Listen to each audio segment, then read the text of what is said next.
اسی لیے فرمایا گیا کہ قولوا قولا سدیدا۔ ایک مرتبہ ایسے ہی موقع پر حضرت معاذ بن جبل رضی اللہ تعالی عنہ، ان سے ہم پوری طرح متعارف ہو چکے ہیں،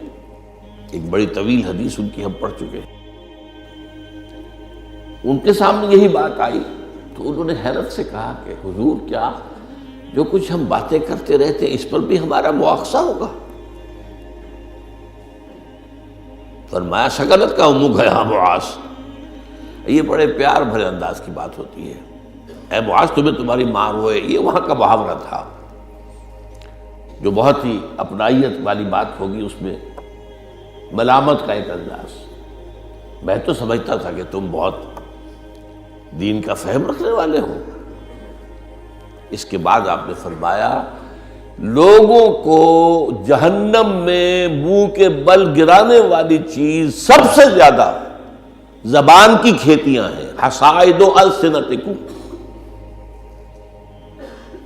زبان سے جو لفظ نکلتا ہے وہ ایک بیج بن کر آخرت کی سرزمین میں بویا جاتا ہے۔ اب اگر برا ہے تو کانٹے دار پودا اس سے نکلے گا، جھاڑ جھکاڑ، اور یہ تمہیں جا کر پھر کاٹنا ہوگا قیامت کے اندر۔ حصائد اس کو کہتے ہیں کھیتی کا کاٹنا جو ہوتا ہے، حب الحصید۔ دو قسم کی نباتات زمین پر ہیں، ایک تو وہ جو پودا اور درخت موجود رہتا ہے، پھل آپ اتار لیتے ہیں، اگلے سال پھر پھل آ گیا، پودا وہی کا وہی ہے، اور ایک وہ فصل ہوتی ہے گندم کی ہے، چاول کی ہے، گنے کی، وہ آپ نے کاٹ لی، اس کو کہتے ہیں حصید۔ حصائد السنتکم، تمہارے زبانوں کی بوئی ہوئی جو کھیتیاں ہیں، سب سے بڑھ کر جہنم میں گرانے والی شے وہ ہے۔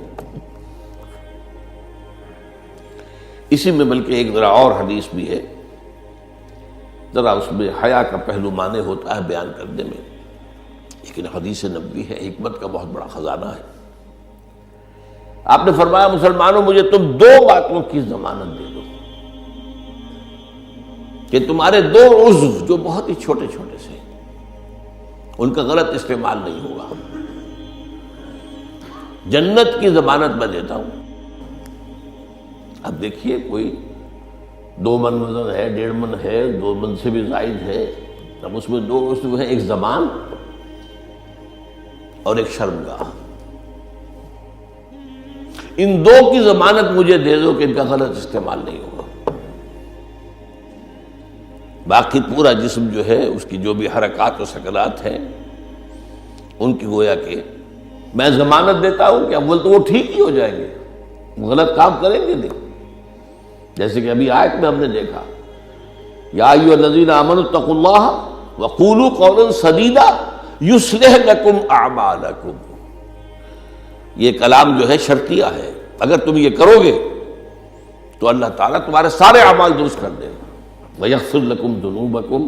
اور کبھی اگر خطا بھی ہو جاتی ہے انسان سے، ظاہر بات ہے الانسان مرکب من النسیان والخطا، تو اللہ معاف کر دے گا۔ یہ فلسفہ ہے دین کا۔ آپ کا رخ جو ہے سیدھا ہے، آپ صراط مستقیم پر چل رہے ہیں، یہ چلنے میں کہیں پاؤں پھسل گیا، گر گئے، پھر فوراً اٹھے پھر چلے تو اللہ معاف فرماتا ہے ان چیزوں کو۔ لیکن زندگی کا رخ ہی ٹیڑھا ہو گیا، اب تو معاملہ بالکل برعکس ہو گیا، اب تو جو قدم اٹھ رہا ہے وہ غلط رخ پر جا رہے ہیں، جتنا آگے بڑھیں گے صراط مستقیم سے اتنا ہی دور ہوتے جائیں گے۔ رخ سیدھا رہے، اللہ کے احکام اور اس کے رسول کی سنت، اس پر رخ پہ آدمی چل رہا ہے۔ جو اللہ چاہتا ہے، عبادت رب، شہادت علی الناس اور اقامت دین کی جد و جہد، اس میں انسان لگا ہوا۔ اب خطا ہو گئی، غلطی ہو گئی، لغزش ہو گئی، کیونکہ مجھے یاد ہے آج تک اپنا ایک واقعہ میڈیکل کالج کے 5th ایئر کا، ذرا دیر ہو گئی تھی، فرسٹ لیکچر ہمارا ہوتا تھا جو سرجری کا، ڈاکٹر امیر الدین، وہ بڑے سخت تھے، 5 منٹ کی مہلت دیا کرتے تھے، اس کے بعد دروازے بند، اس کے بعد آپ آئیں گے تو پھر آپ داخل نہیں ہو سکتے۔ تو میں تیز چل رہا تھا، بارش ہوئی تھی، سائیکل پر تھا، سائیکل پھسلی میں گرا، گرتے ہی بجلی کے مانند اٹھا، مجھے آج بھی یاد ہے کہ میں حیران ہوا کہ میں جب اٹھ چکا تھا تو مجھے معلوم ہوا کہ میں گرا تھا۔ یہ ایک کیفیت ہوتی ہے کہ آدمی جو ہے، ایک یہ ہے کہ گرا تو میں پڑا وہاں پر، تو ایک تو یہ ہے کہ گناہ کے اوپر ڈیرا لگا لیا جائے، ایک یہ ہے کہ گناہ ہو گئے فوراً اٹھے،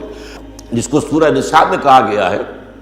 ثم یتوبون من قریب، فوری طور پر اگر توبہ کر لیں تو اللہ تعالیٰ لازماً انما التوبۃ علی اللہ للذین یعملون السیئات ثم یتوبون من قریب، کوئی گناہ تو ہو گیا، خطا تو ہو گئی، فوراً توبہ کر لیں، اللہ تعالیٰ صاف کر دے گا فوراً۔ اللہ نے اپنے ذمے لیا ہے، اپنے اوپر لازم کر لیا ہے۔ تو اس اعتبار سے حضور نے فرمایا کہ یہ دو اعضاء ہیں، ان کی ضمانت مجھے دے دو کہ ان کا استعمال غلط نہیں ہوگا تو جنت کی ضمانت مجھ سے لے لو۔